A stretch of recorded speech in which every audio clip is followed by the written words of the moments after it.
से, तो ये प्रश्न पूछा जाएगा कि प्रत्यक्ष या अप्रत्यक्ष, तो अप्रत्यक्ष रूप से निर्वाचित संविधान सभा द्वारा, संविधान सभा द्वारा, ठीक है, आज अप्रत्यक्ष रूप से संविधान सभा द्वारा किया गया था निर्माण इस संविधान का। थर्ड पॉइंट पे आ जाते हैं। इसमें संविधान सभा के गठन से पूर्व के औपनिवेशिक, ठीक है, मैंने नहीं लगाया इसीलिए शायद आवाज कम आ रहा होगा, भूल गया मैं लगाना, तो मैं आवाज ये अब हो गया, ठीक है, वो मैं लीड लगाना भूल गया था ना, तो इसलिए आवाज़ हो सकता है बहुत स्लो है। माइक तो मैंने लगा लिया लेकिन मैं रिकॉर्डिंग में लीड लगाना भूल गया था। अब आवाज़ आ रहा होगा अच्छे से। संविधान सभा से गठन, यहाँ लिखेंगे अगला पॉइंट क्या है, संविधान सभा के गठन से पूर्व के औपनिवेशिक अधिनियमों और चार्टरों पर भी ध्यान देना आवश्यक है। क्या क्या ध्यान देना आवश्यक है? औपनिवेशिक अधिनियमों और चार्टरों पर भी, औपनिवेशिक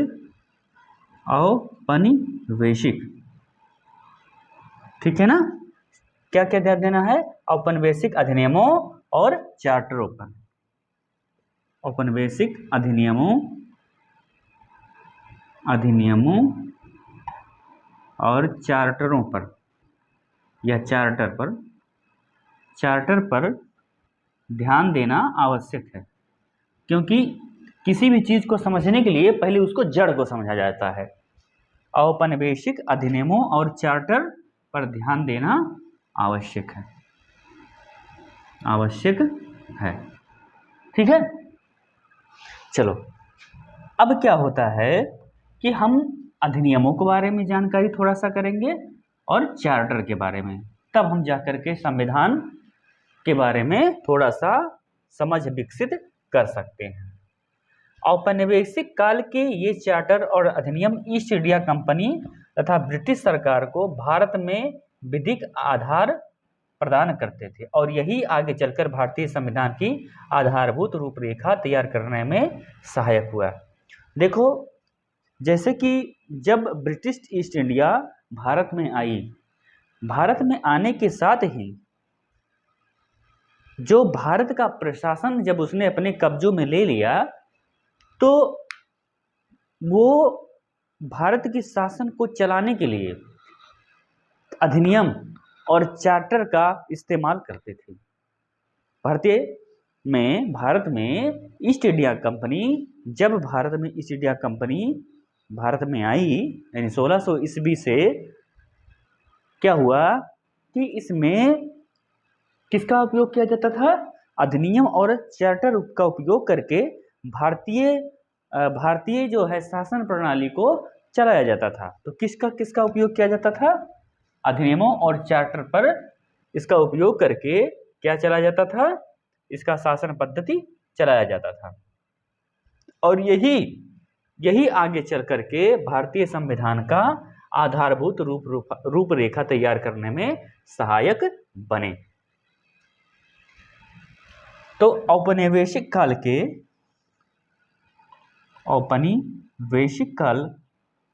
के अधिनियम और चार्टर, ठीक है ना, ईस्ट इंडिया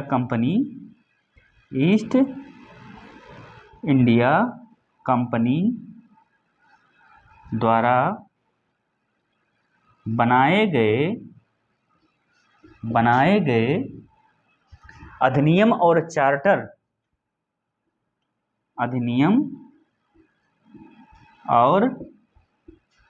चार्टर की सहायता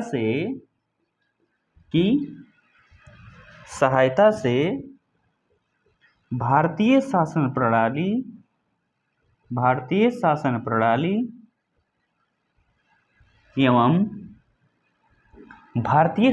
प्रणाली एवं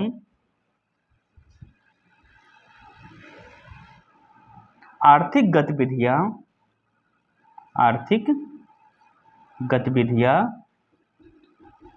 आर्थिक गतिविधियां औपनिवेशिक के ईस्ट इंडिया कंपनी द्वारा बनाए गए अधिनियम और चार्टर की सहायता से भारतीय शासन प्रणाली और आर्थिक गतिविधियां चलाए गए, आर्थिक गतिविधियां चलाए गए और यही आगे चल करके, और यही आगे चल करके, आगे चलकर भारतीय संविधान के निर्माण में, भारतीय संविधान के निर्माण में आवश्यक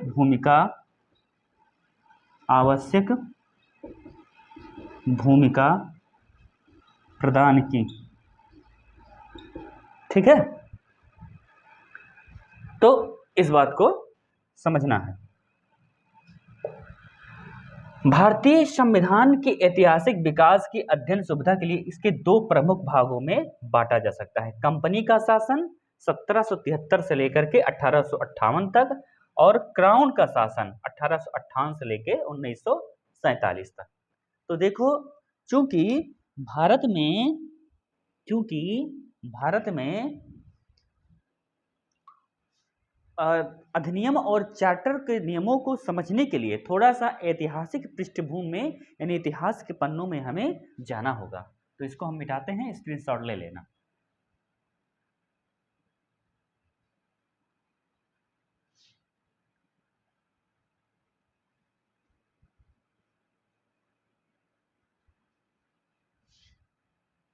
जब भारत का जो शासन प्रणाली है, भारतीय संविधान के ऐतिहासिक विकास के अध्ययन की सुविधा के लिए, भारतीय संविधान के इतिहास के विकास के अध्ययन के, ऐतिहासिक विकास के, भारत संविधान का ऐतिहासिक विकास के अध्ययन के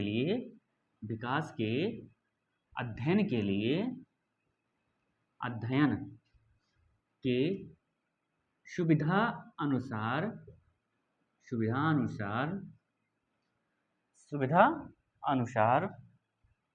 भारतीय संविधान का ऐतिहासिक विकास के अध्ययन के सुविधा अनुसार दो प्रमुख भागों में बांटा जा सकता है।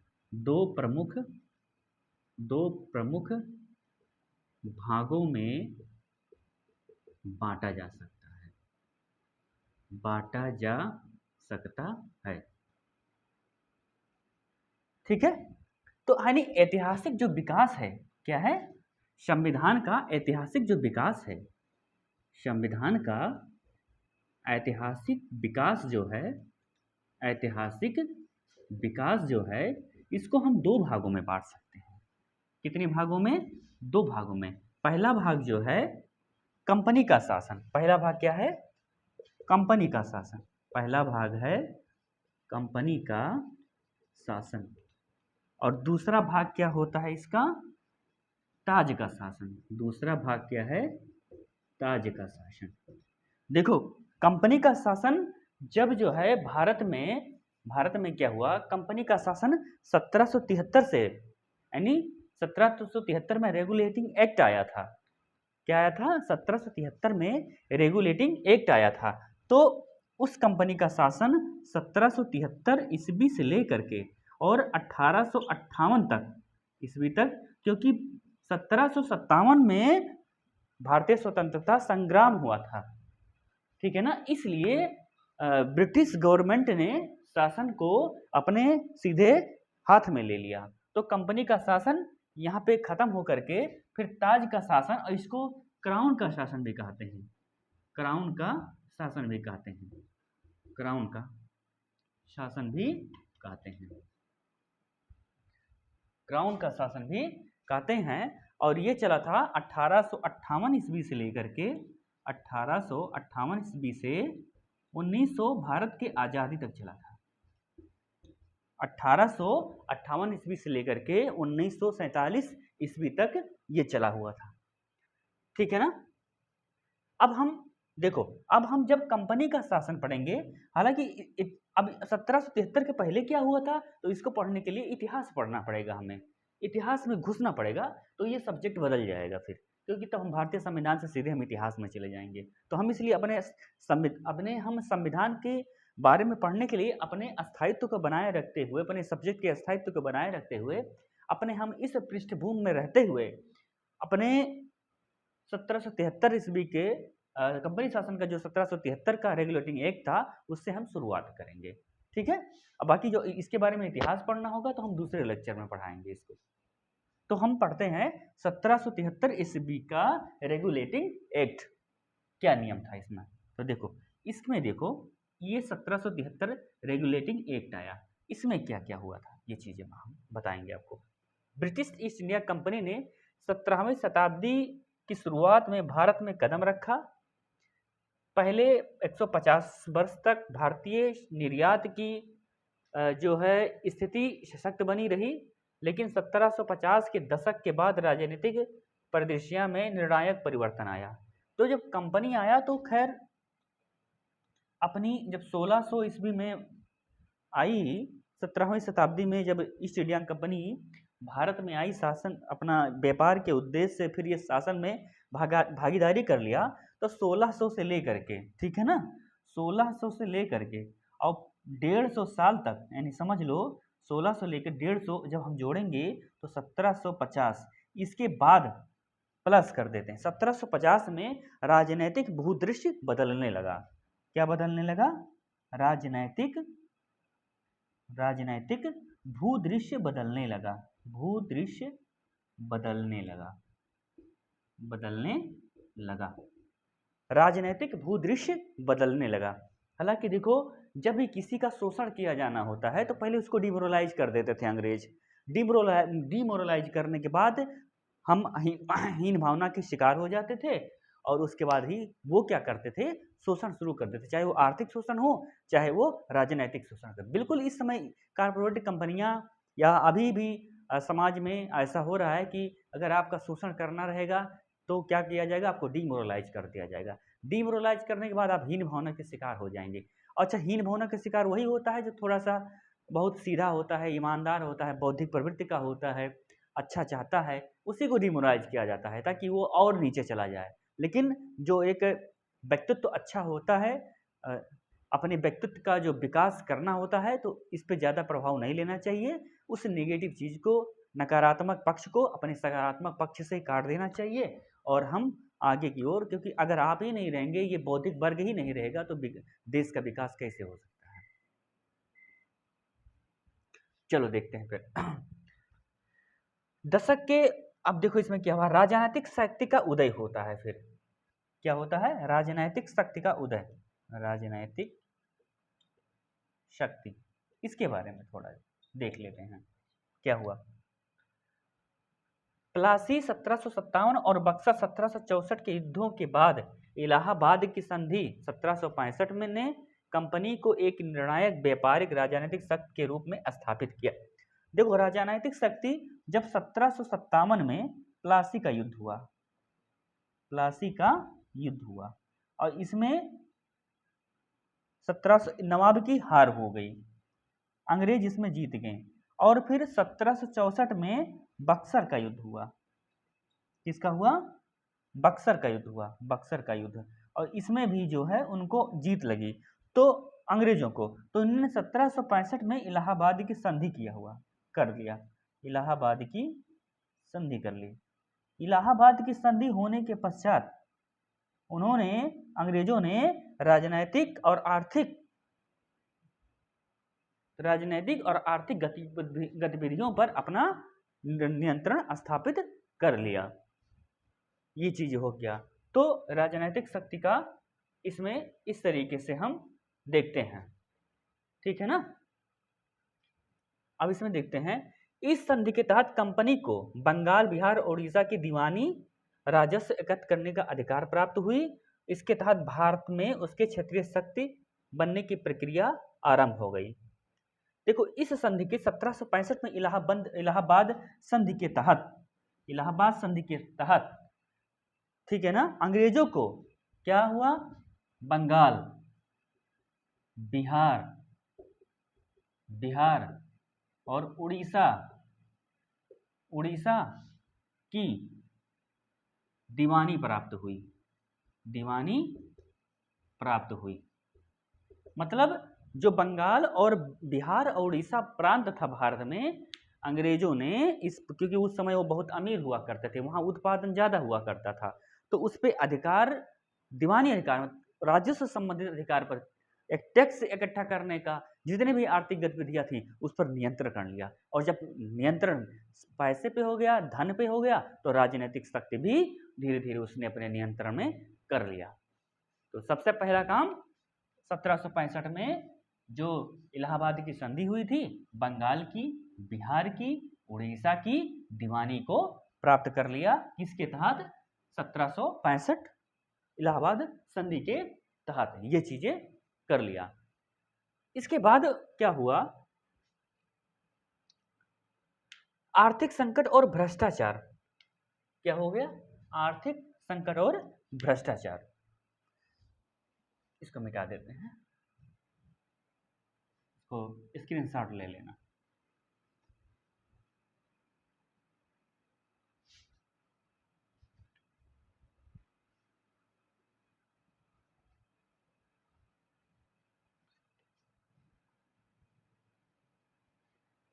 आर्थिक संकट, आर्थिक संकट और भ्रष्टाचार, और भ्रष्टाचार, आर्थिक संकट और भ्रष्टाचार। 1765 से 1773 के 8 वर्षों की अवधि में कंपनी ने लाखों पाउंड का राजस्व तो एकत्र किया, लेकिन व्यापक भ्रष्टाचार और बेलगाम कर वसूली एवं दोषपूर्ण नीतियों के कारण देश की कृषि और हथकरघा उद्योग बुरी तरह प्रभावित हुए। इसलिए तब और बिगड़ गई जब 1770 में बंगाल में भीषण अकाल पड़ा। देखो, 1765 इलाहाबाद संधि के तहत प्राप्त किया। 1765 से लेकर के 1773 ईस्वी तक, 1773 ईस्वी तक लूटपाट लूटपाट एवं भ्रष्टाचार का बोलबाला था, ठीक है। जब दीवानी प्राप्त हो गई अंग्रेजों को, तो अंग्रेजों ने सबसे पहले क्या होगा, कोई भ्रष्ट इंसान, कोई लालची इंसान जब उच्च पदवी प्राप्त कर लेता है, जैसे मान लो कोई बड़ा नेता है, वो एकदम अशिक्षित है, जाहिल है, थोड़ा सा उसको मतलब वो ज्ञान नहीं है कि हमारे देश के बारे में ज्ञान नहीं कि देश को कैसे आगे ले जाना है, तो सब, या प्रधानी में ही देख लो, निम्न स्तर पर देख लो कि सबसे पहले वो लूटने पे ध्यान देते हैं कि जितना हो सके पहले 5 साल क्या 2 साल लूट लो, उसके बाद जब बचे थोड़ा बहुत तो विकास कर लो। तो सेम चीज अंग्रेजों ने किया। अंग्रेजों ने क्या किया कि सबसे पहले जैसे ही दीवानी पाया तो लूटपाट शुरू कर दिया, और जब लूटपाट शुरू कर दिया तो भ्रष्टाचार और भयानक अकाल पड़ा। 1770 में अकाल पड़ा, 1770 में अकाल भी पड़ गया, लोगों को खाने के पास नहीं रहा, बीमारियां महामारियां फैल गई, अकाल पड़ा। उसके बाद क्या हो गया, हथकरघा उद्योग प्रभावित हुआ, हथकरघा उद्योग प्रभावित हुआ, मतलब निगेटिव सेंस में, नकारात्मक प्रभावित हुआ,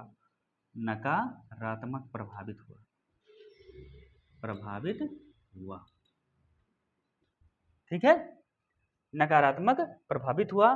देश की कृषि व्यवस्था तबाह हो गई, कृषि व्यवस्था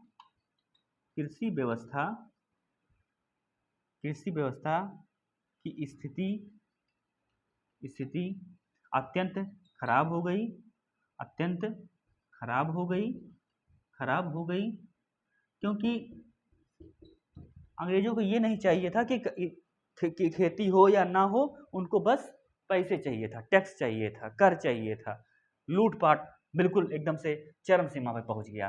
तब 1773 ईस्वी में ब्रिटिश संसद का हस्तक्षेप। अच्छा, ऐसा नहीं कि खाली यही, कंपनी वाले भी इसमें लूटपाट करने लगे। कंपनी में जो लूटपाट जो है, ये कंपनी के अंदर भी भ्रष्टाचार हो गया, बाहर तो था ही, अंदर विभाग में भी भ्रष्टाचार शुरू हो गया। तो फिर इसमें ब्रिटिश संसद को कुछ मिला ही नहीं और सब अपना अपना व्यक्तिगत लाभ कमाने लगे, कंपनी को फायदा ही नहीं हो रहा था, घाटे में जाने लगी। तो ब्रिटिश संसद ने हस्तक्षेप कर दिया और ब्रिटिश संसद ने हस्तक्षेप के बावजूद तब 1773 में रेगुलेटिंग एक्ट लाया, 1773 का रेगुलेटिंग एक्ट लाया, रेगुलेटिंग एक्ट लाया। यानी तब ब्रिटिश संसद ने यानी जो है भारतीय ब्रिटिश कंपनी को पर हस्तक्षेप किया और उसने रेगुलेटिंग एक्ट लाया और अपना नियम दिया कि हम क्या क्या करेंगे, आपको इसी के तहत काम करना है। तो रेगुलेटिंग एक्ट का जो है इसमें बाद में वीडियो बनाएंगे, लाइक और सब्सक्राइब और ये करते रहना, क्योंकि फ्री का पढ़ा रहे हैं। कहीं भी पढ़ोगे तो इस तरीके से बारीकियां नहीं बताया जाएगा और आपको फीस देना पड़ता है। मेरा तो फ्री में चलता है, ठीक है ना। तो फ्री में एक तरीके से समाज सेवा भी है और कोई वैसा भी जानना चाहे तो जान सकता है, समझ सकता है संविधान क्या चीज़ होता है। बहुत विस्तृत है, पूरी दुनिया का सबसे बड़ा एक भारत की जो है प्रशासन और शासन व्यवस्था को चलाने के लिए बहुत बड़ा एक लेखा जोखा है जो कि समझना जरूरी होता है। ठीक है, जय हिंद जय भारत।